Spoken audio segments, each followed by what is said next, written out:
মধ্য বাংলার এক প্রাচীন গ্রাম, যেখানে আজও দাঁড়িয়ে আছে ভদ্রকালী মন্দির।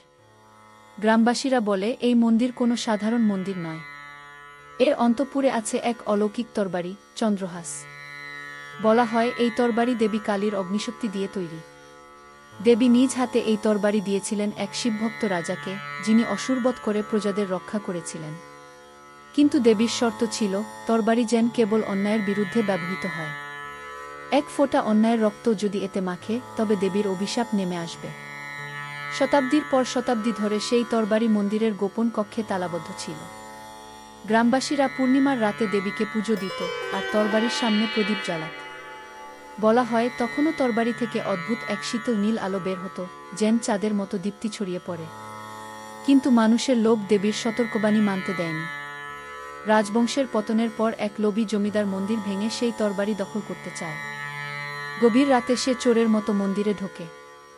দরজার তালা ভাঙতেই চারপাশে প্রবল ঝড় উঠে, আকাশে মেঘ জমে, কিন্তু জমিদার থামে না।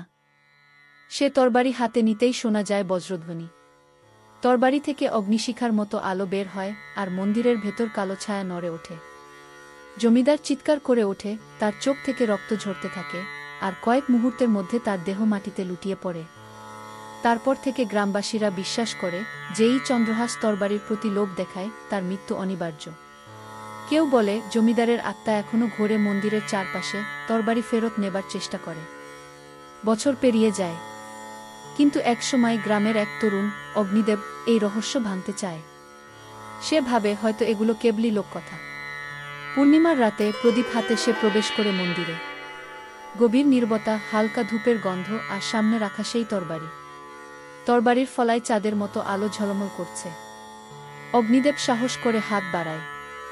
মুহূর্তেই চারপাশ কেঁপে ওঠে, আর এক নারীশ্বর ভেসে আসে। এ তরবারি ন্যায়ের, পাপীর রক্তে এটি অভিশপ্ত হবে। সাহস থাকলে মন্ত্রে আমাকে আহ্বান কর। অগ্নিদেব কাপা হাতে মন্ত্র জপ শুরু করে। হঠাৎ তরবারির শিখা ছুটে আকাশে উঠে যায়। সামনে দেবী কালীর অর্ধাভাসিত রূপ ফুটে ওঠে, চোখ লাল, গলায় খুলিমালা, হাতে রক্তাক্ত খাপ। গর্জে ওঠেন, লোভী মানুষের রক্ত এখনো শুকায়নি। যে তরবারি আমার, তাকে কেউ অপবিত্র করতে পারবে না। অগ্নিদেব মাটিতে লুটিয়ে পড়ে ভয়ে, কিন্তু প্রার্থনা করতে থাকে। তার নিষ্ঠা দেখে দেবী শান্ত হন। তরবারি আবার নীল আলোয় ঝলমল করে, কিন্তু তার কণ্ঠস্বর কাপা বাতাসে ভেসে আসে।